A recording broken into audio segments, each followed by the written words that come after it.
Welcome. My name is Penelope Chatterton. Welcome to Awaken the Dream. My friends, I come this time without power outages or storms, so I'm delighted. I got some sleep and I'm raring to go because today I want to talk about standing on holy ground. I stand on holy ground. But before I start, I want to dedicate this program to Michael Krupp, who is the CEO, president of Acropolis Books. And the reason I want to do that is I was very touched in this particular book of Joel Goldsmith that he talked about Emma Goldsmith, wife of Joel, and Lorraine Sinkler, who got together after Joel transitioned in 1964. They had tons of tapes and they edited them. They took dictation. They wrote it all up with great patience. So Michael is so indebted to their work. And they turned it into letters. Michael turned it into small books. And hence we have Acropolis Books, who supports the Infinite Way just beautifully. So I highly recommend, if you want to see what's available, you go there. But thank you, Michael, for your good work. Now, I stand on holy ground. I always say this, and I have to laugh at myself. Well, this one is the one that really stood me on my feet. But it sort of, I've moved up kind of a notch on this one because either I was ready for it and I've done my homework so many days, every day, that I can only recommend discipline with the spiritual life is your key to fulfillment. It needs you to be responsible because the spiritual life is available. It's available everywhere, anytime, any place, any religion, no religion. It's just available. And every mystic in history, the Persians, the Muslims, the Chinese, the Japanese, Christians, all knew the exact same thing, that there was one source, one power to this universe, and it is good. So on that note, we go on to try and figure out, how do we make the spiritual life work for us? Now, I already gave you a big clue. It's discipline. And only you can do this for yourself. You came in alone, you're going out alone, and the Christ, was a very highly individualistic soul. He did not mince words. He knew his Father spoke to him about everything. And he always says, don't look to me, look to the Father that sent me. And as an individual who came in alone, he wants us all to know that our work, no matter whether you're in families, communities, churches, synagogues, wherever you are, it's up to you. Only you can go within. So meditation, of course, is the key that Joel Goldsmith constantly tells us about. Now, Joel was a 20th century mystic. He was, I think, born in 1892. He died in his early 70s. He was a businessman. He didn't seem to be getting anywhere as a businessman. And his mother always said, Joel, you got to find God. And I guess Joel said, I guess I do.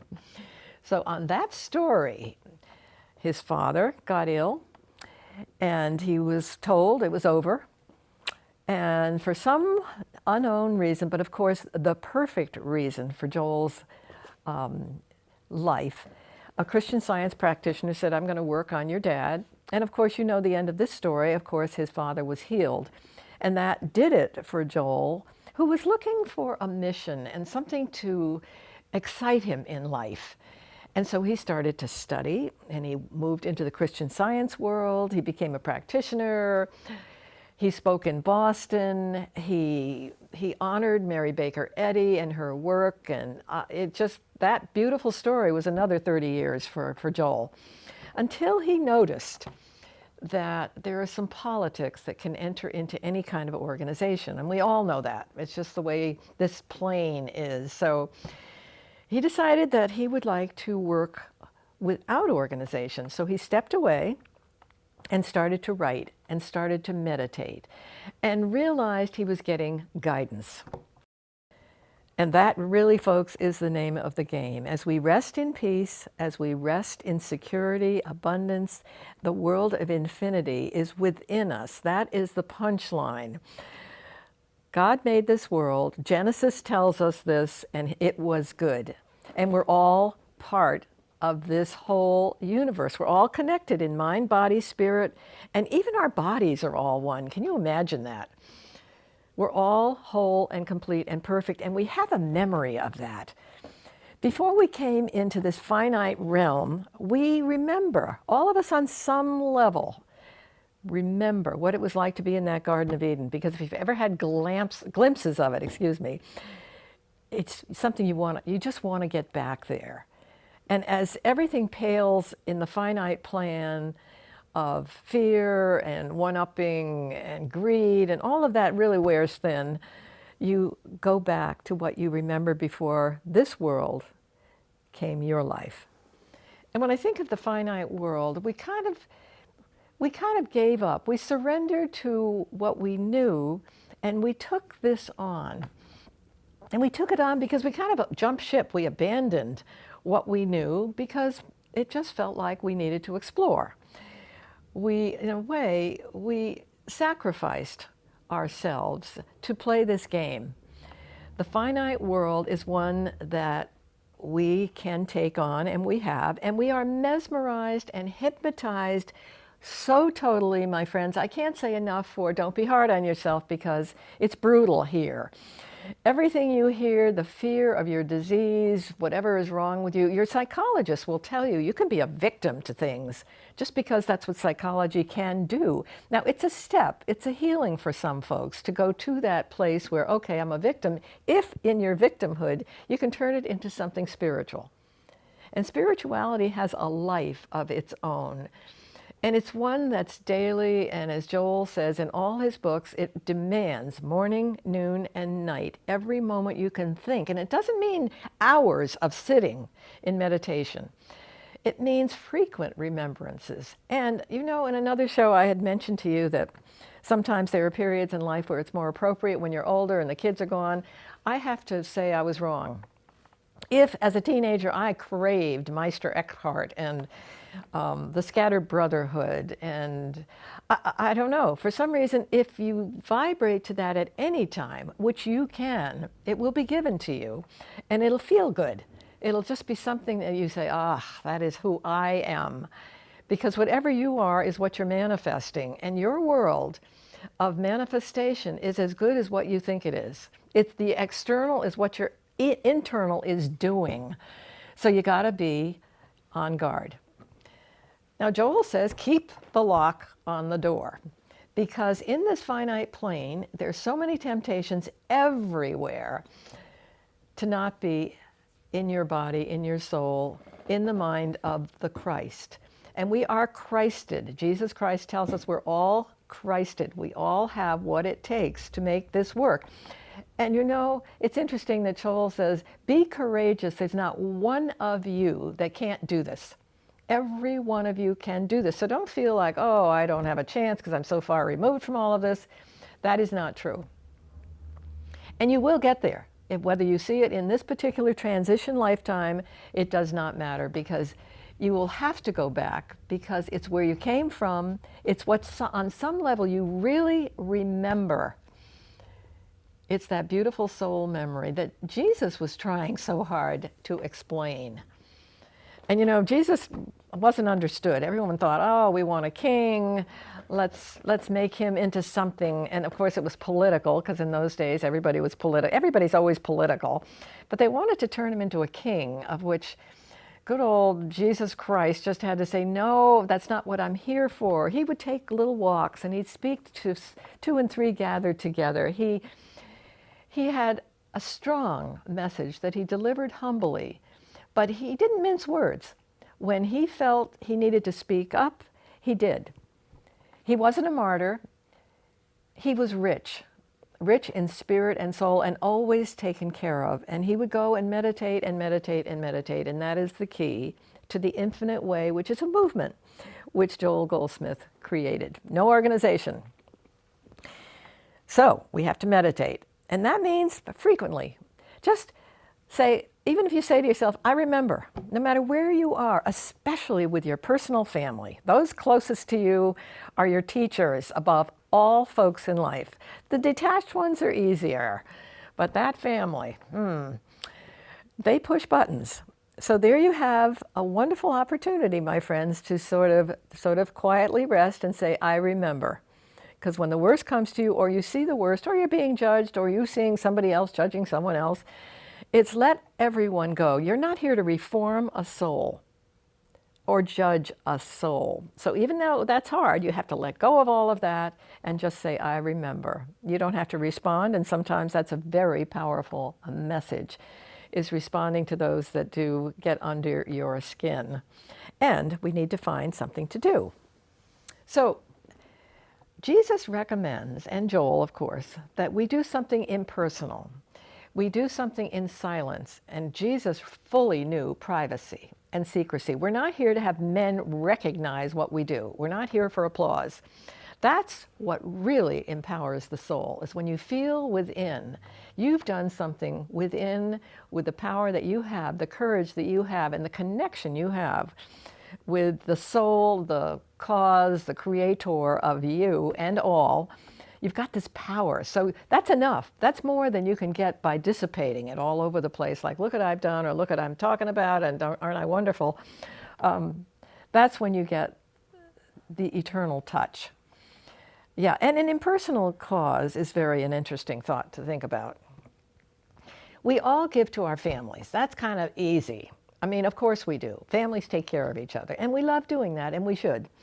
But what if you've got something, I mean, let's look at this world. There's so many places to go to serve that aren't your family, that need you, be it homelessness, be it animal shelters.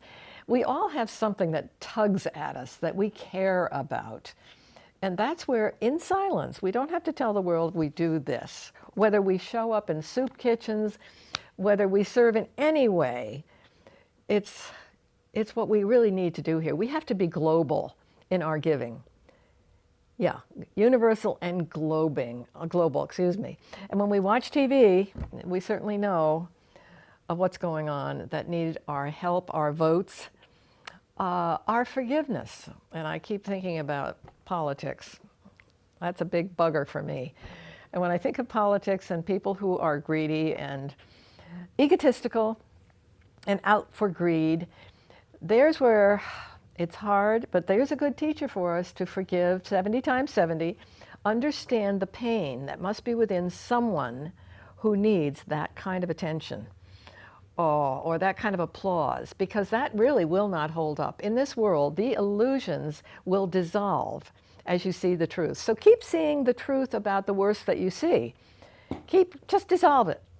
Say, that doesn't exist, even though it looks like it does. And it can be scary. Here's your opportunity to dissolve it. See what's real in everybody, because the soul of you is the soul of the worst person you know. We're all brothers and sisters.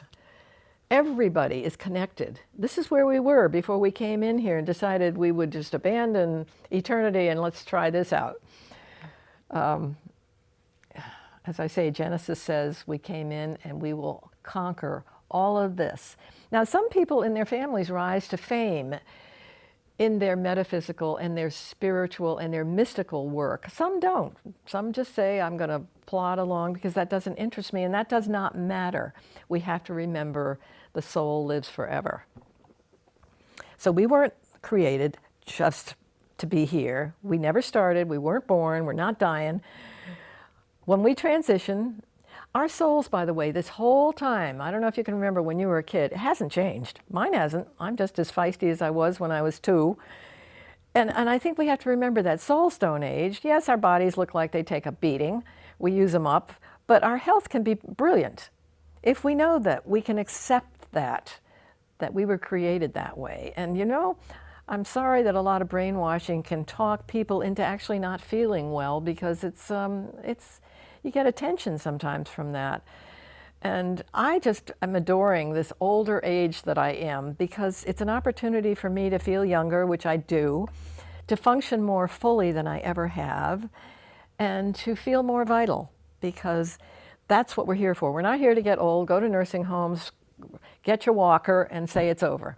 That is not ever going to be for me. And I hope it's never going to be for you if you realize it doesn't have to be. So think about the illusions. To be illumined really means no two powers, no right, no wrong, no evil, no good, no two opposites. There isn't any in the illumined mystical world. Metaphysical world actually opened a lot of this up to us. However, they did try to overcome things in the metaphysical world where if we go that much further into the mystical world, where all the mystical religions knew this, we just know there's no right, there's no wrong, there's no evil, there's only the source, there's only the guidance, there's only the pure, there's only the whole, there's only all of us knowing everything.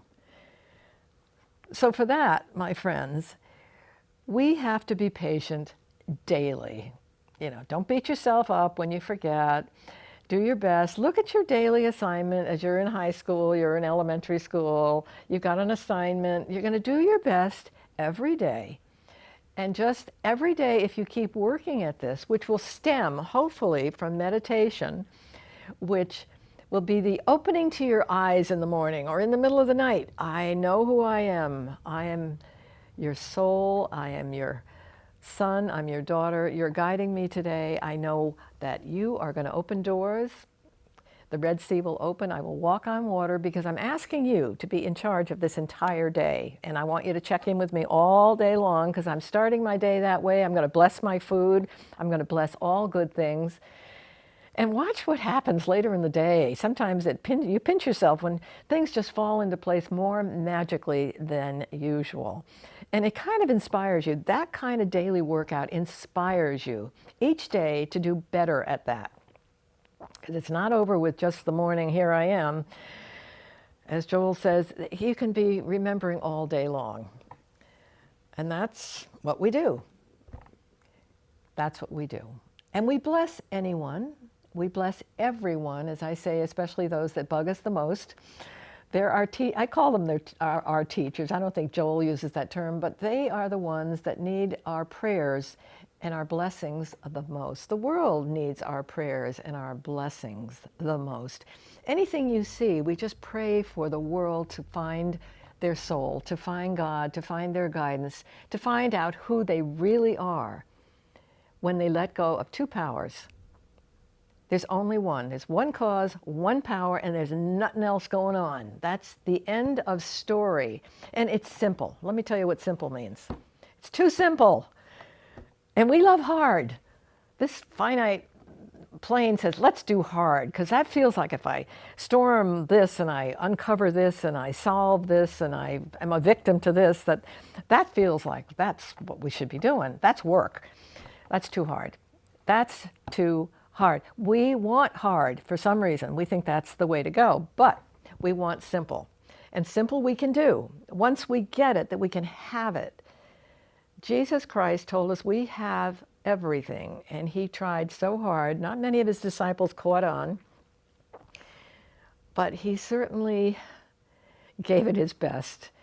And he rose and he proved life eternal.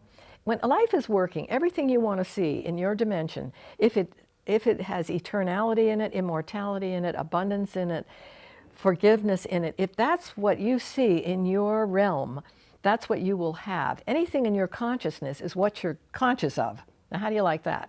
Anything you're conscious of is what you get. So that sort of stands us up on our feet, doesn't it? Let it be simple. Don't feel like, oh, I haven't done the hard way, so it can't be good. The hardest thing actually to do, because of our brainwashing and our mesmerizing and our hypnotisms, is to be simple, to accept the law. The law is the law of love. There is nothing else going on. The law of love is your life. You will see others with loving eyes. You will see behind their eyes the love in their souls, even when they don't. You just need to be free. And you want to be free here, my friends. Freedom means taking responsibility for your projections, for the law of love within you, because that's all that's going on here. Simple, one law, one cause, one life. We're all brothers and sisters. We're in this together around the world.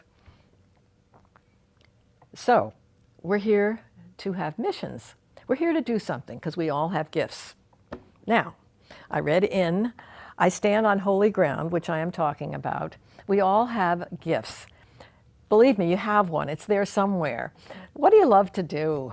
And ask. If you don't know, ask. And dare to actually challenge yourself on, gee, well, I really don't know if I want to dare to do this, but boy, would I love to.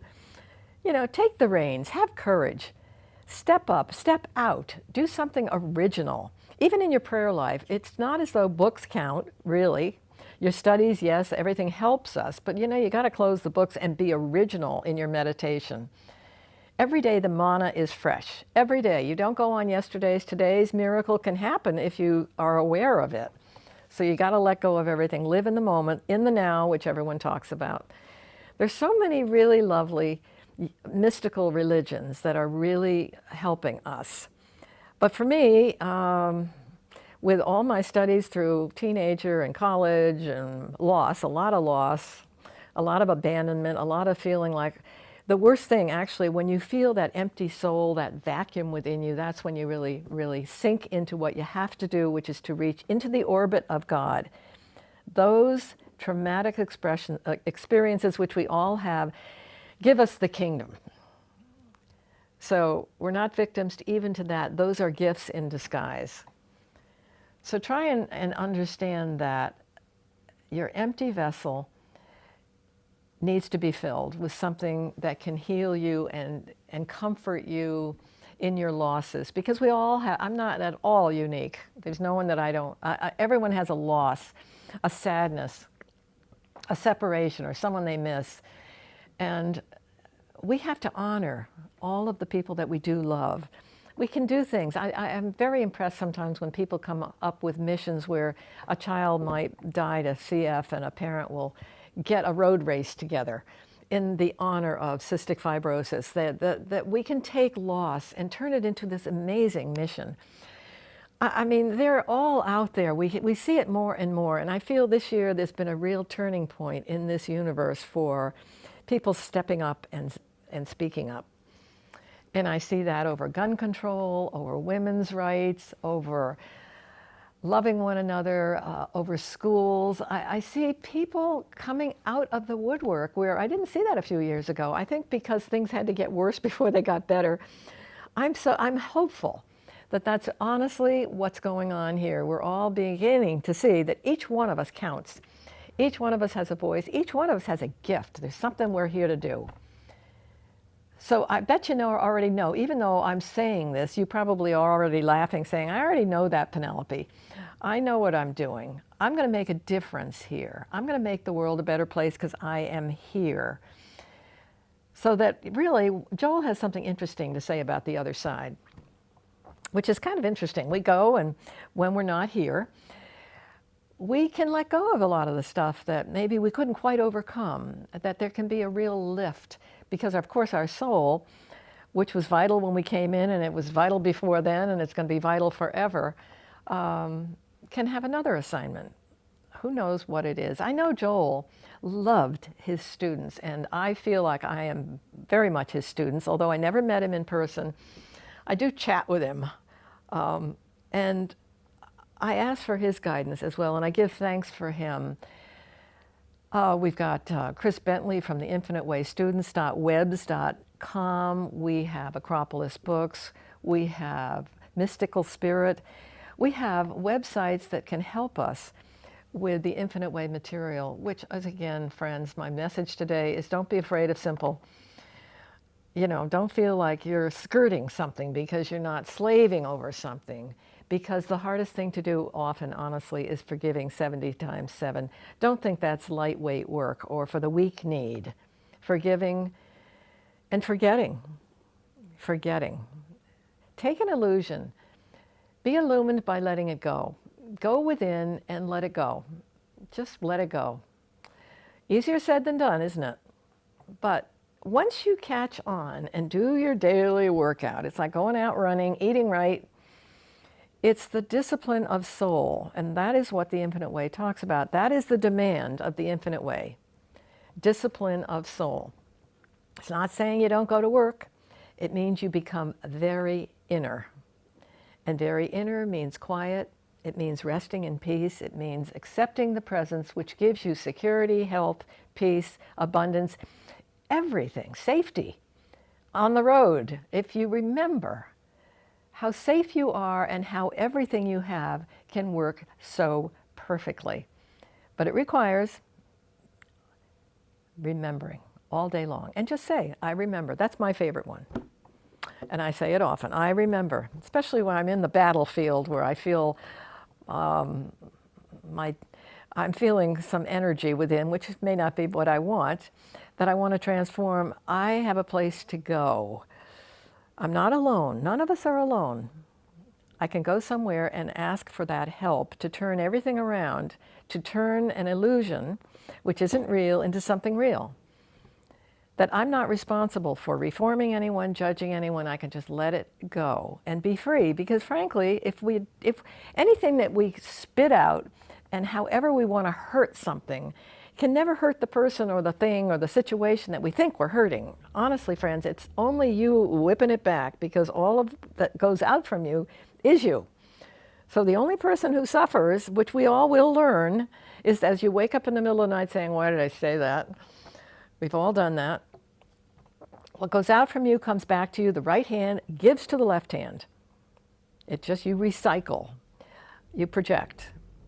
So give out love. If you want to be free and you want to be happy and you want to be peaceful and you want to have everything that anybody could ever have, the kingdom. Jesus tells us you've got the kingdom. The kingdom is yours. You inherited it. It's within you. You're going to have it forever. And I want to close down because I realize what time it is. I get a little excited, but you have the kingdom within you. It's yours forever. Just take it. Run with it. Give thanks. In your gratitude, serve. In your gratitude, serve, my friends. And I'm going to check out because it's time, and I thank you so much for letting me carry on here on Awaken the Dream. I will talk to you again soon.